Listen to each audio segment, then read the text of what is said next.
Capítulo 5. O romance da Lua.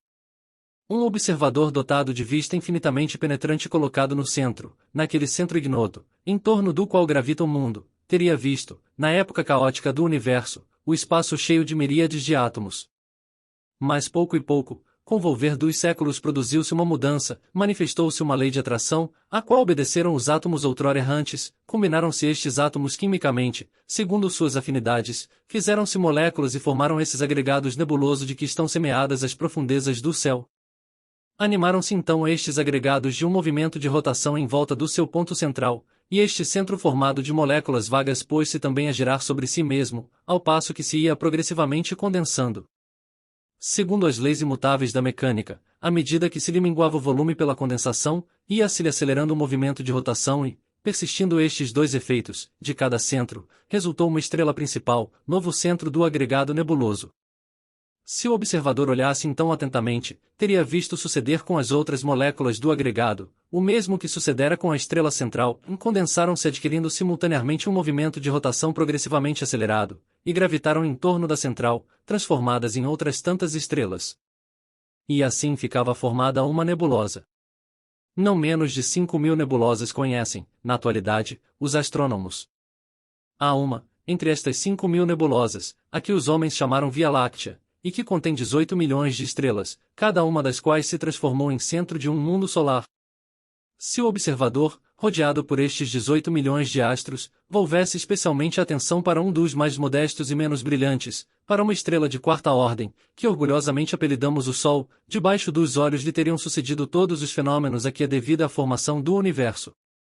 Efetivamente havia de ver esse Sol, ainda no estado gasoso e composto de moléculas móveis, a girar em torno do próprio eixo para concluir o trabalho de concentração, e este movimento, subordinado às leis da mecânica, havia acelerar-se com a diminuição do volume, e um instante havia de chegar em que a força centrífuga venceria a força centrípeta, que atrai as moléculas para o centro. Outro fenômeno então havia de realizar-se diante dos olhos do observador, as moléculas situadas no plano do equador, soltando-se como a pedra da funda de que súbito rebenta a corda, haviam de ir formar, em volta do Sol, anéis concêntricos como o de Saturno. A estes anéis de matéria cósmica, animados de movimento de rotação em volta da massa central, chegaria depois a vez de partir-se e decompor-se em nebulosidades secundárias, o que vale o mesmo que dizer, em planetas.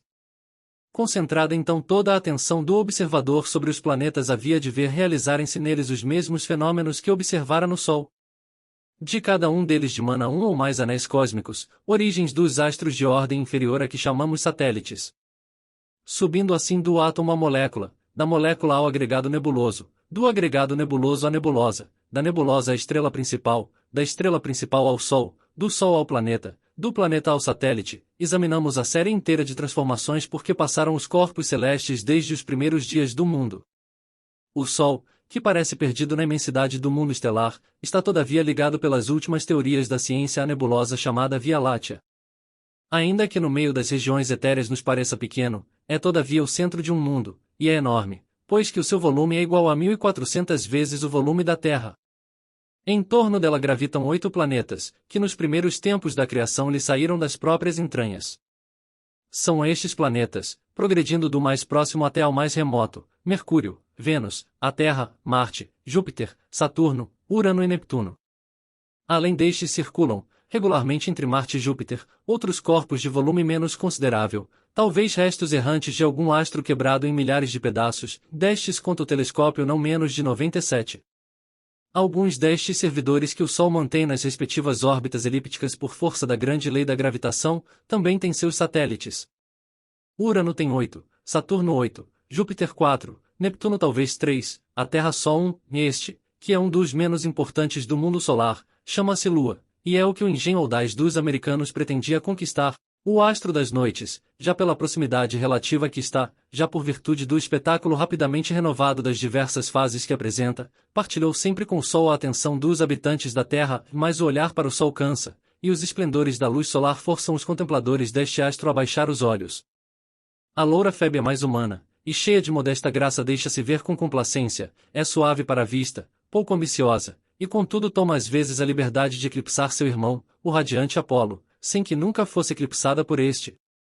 Compreenderam os maometanos a gratidão que era devida à fiel amiga da terra, por isso regularam pela revolução dela a contagem dos meses. Votaram os primeiros povos culto particular a esta casta deusa.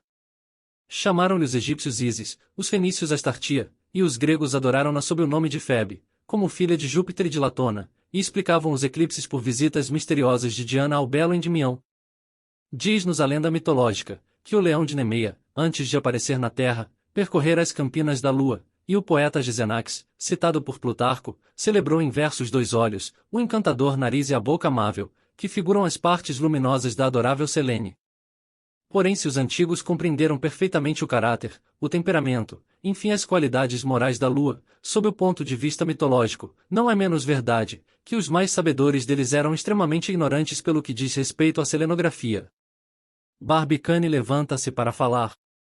Todavia, muitos dos astrônomos dessas épocas longínquas descobriram algumas particularidades confirmadas pela ciência dos nossos dias, e se os arcádios pretenderam ter habitado a Terra em época em que ainda não existia a Lua, se Simplicius a julgou imóvel e ligada à abóbada de cristal, se Tatius a considerou como um fragmento destacado do disco solar, se Clearco, discípulo de Aristóteles, fazia dela um espelho polido em que se refletia a imagem do oceano, se outros finalmente a consideraram como um agregado de vapores exalados pela Terra, ou um globo, metade de fogo, metade de gelo, que girava sobre si mesmo, alguns sábios por meio de observações sagazes, e posto que desajudados de instrumentos de ótica, suspeitaram pelo menos a existência da maior parte das leis que regem o astro das noites. Assim é que Tales de Mileto, 460 anos antes de Jesus Cristo, opinou que a Lua era iluminada pelo Sol. Aristarco de Samos deu verdadeira explicação das fases. Cleómenes ensinou que o brilho do disco lunar vinha de luz reflexa.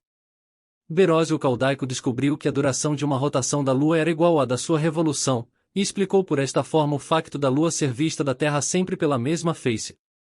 Finalmente Parco, 200 anos antes da era cristã, reconheceu a existência de desigualdades nos movimentos aparentes do satélite da Terra. Estas diferentes observações foram confirmadas no decorrer dos tempos e serviram de proveito aos astrônomos mais modernos.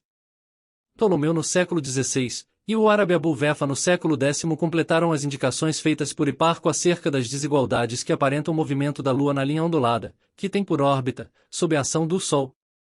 Mais próximos de nós, Copérnico, no século XV, e Tycho Brahe no século XVI explicaram completamente o sistema do mundo e o papel que desempenha a Lua no conjunto dos corpos celestes. Nesta época ficaram, com muita aproximação, determinados todos os movimentos lunares, mas da constituição física do astro pouca coisa era conhecida. Foi por esse tempo que Galileu explicou os fenômenos luminosos que sucediam em algumas fases, pela existência de montanhas lunares, a que atribuiu uma altura média de 4.500 toesas. Depois de Galileu, Hevelius, astrônomo de Dantzig, avaliou mais pelo baixo as mais elevadas destas alturas em 2.600 toesas. Verdade é que Riccioli, confrade deste, tornou a corrigir esta apreciação, elevando-as a 7.000 toesas. Nos fins do século XVIII Herschel, ajudado por um telescópio de poderoso alcance, reduziu muito notavelmente as medidas precedentes, atribuindo às montanhas mais altas a elevação de 1.900 toesas, e abaixando a média das diferentes alturas a 400 toesas, não mais.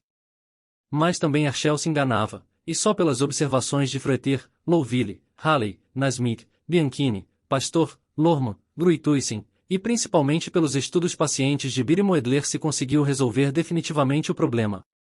Graças a estes homens de ciência é hoje perfeitamente conhecida a elevação das montanhas da Lua.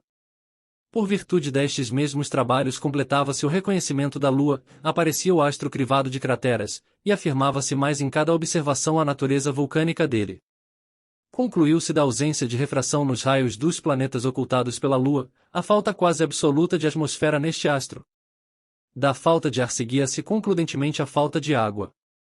Ficou portanto bem claro, que se existiam selenitas, deviam, para existir em tais condições, possuir organização especial e notavelmente diferente da dos habitantes da Terra.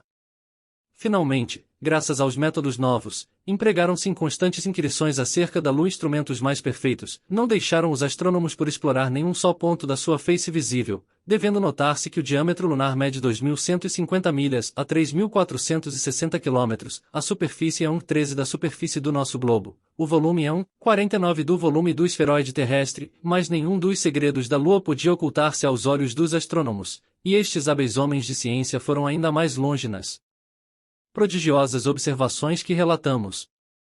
Por esta forma notaram os observadores, que na época da lua cheia aparecia o disco do astro, em algumas regiões, raiado por linhas brancas, e nas épocas das outras fases, raiado por linhas negras. Estudando com mais atenção o fenômeno, conseguiram perceber exatamente a natureza daquelas linhas. Eram sulcos compridos e estreitos, cavados entre margens paralelas e que em geral iam terminar nos contornos de crateras. O comprimento dos sulcos estava compreendido entre 10 e 100 milhas, e a largura era aproximadamente de 800 toesas. Deram-lhes os astrônomos o nome de ranhuras, mas a dar-lhe este nome se limitou o seu saber. O problema de saber se estas ranhuras eram ou não leitos secos de antigos rios não puderam resolvê-lo completamente. Os americanos já concebiam a esperança de que, mais dia menos dia, haviam de determinar com exatidão aquele facto geológico. Reservavam também para a oportunidade própria fazer um reconhecimento sobre a série de trincheiras paralelas descobertas na superfície da Lua por Gruithuisen, sábio professor de Munique, que as reputa um sistema de fortificações levantadas pelos engenheiros selenitas. Estes dois pontos, ainda obscuros, e certamente muitos outros, nunca poderão ser definitivamente regulados, sem que se estabeleça primeiro comunicação direta com a Lua. Em relação à luz lunar nada havia já que aprender, era sabido que era 300.000 vezes mais fraca que a do Sol, e que o calor que a acompanha não tem ação apreciável sobre os termômetros. O fenômeno da luz centrada se explica-se naturalmente pelo efeito dos raios do Sol refletidos na Terra, e que depois da reflexão se dirigem para a Lua. Parece por este fenômeno completar-se o disco lunar, quando nas épocas da sua primeira e última fase se nos apresenta sob a forma de um crescente. O que deixamos dito representava o pecúlio de conhecimentos adquiridos, em relação ao satélite da Terra, pecúlio que o Gun Club tentava acrescentar sob todos os pontos de vista cosmográficos, geológicos, políticos e morais.